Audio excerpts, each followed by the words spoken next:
Though Florida has many excellent laws that protect and benefit children in foster care, until now, the state did not have educational standards in place to ensure that the children who can benefit from these laws are actually aware of their existence. Even caregivers and individuals working with youth often don't know about all the laws and policies in place that can impact a child's future. The reality is that the child welfare system can be a confusing, bewildering maze for a young person to navigate through, especially when coping with instability in their life and no support network.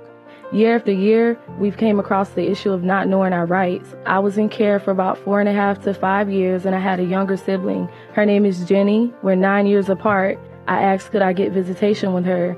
I was told no, without any reason why. I haven't seen my sister in 3 years, and I didn't know that I had rights to ask the court and go see her. Had I known what my rights were, I would have contacted someone. Had I known who to contact, I would have contacted those people and, look, my rights are being violated. I'm being denied my visitation. How can we fix this? In 2018, Florida Youth Shine, Florida's premier youth advocacy group of current and former foster youth, decided it was time for change. They prioritized being educated on their rights as a key policy objective and got to work. They researched existing policies in other states, then proposed a draft bill requiring youth in care to be educated on their available rights and benefits.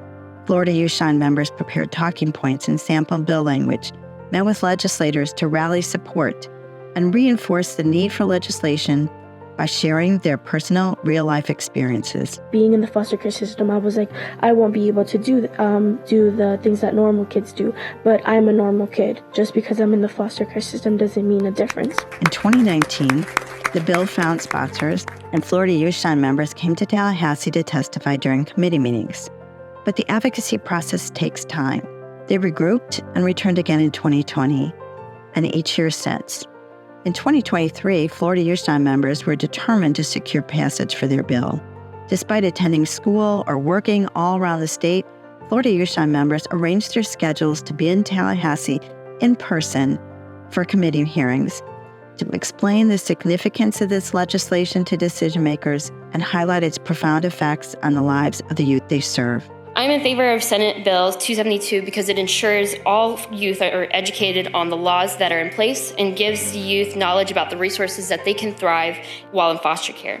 And I believe that if youth are educated right away when they enter into the foster care system, they'll know about all the laws, all the protections, and anything that will help them fight against any kind of injustice or any kind of hurt or pain that they may be going through in the foster care system. We know that youth are able to be resilient. They shouldn't have to be, but if they have to, this gives them the opportunity to do so. This bill just helped me get to where I am today. It's helping me thrive, and it would also, if you pass it, it'll help a lot of other kids. I am fortunate that I have been able to benefit from so many good laws put in place. This bill will ensure that the future youth in care have the opportunity to thrive like myself by educating and enhancing them on the laws and policies that you all have put in place and empowering them so they can be successful like me. I would like to say thank you all for listening to me and my story and my peers. Support for passage also came from colleagues, collaborative partners, mentors, and fellow child advocates throughout the state. With unwavering support from bill sponsors Senator Ileana Garcia and Representative Chase Tremont, Florida Youth Shine members worked hard as a team, supporting one another as they bravely shared intimate aspects of their lives in public forums to create a better future for their peers in care.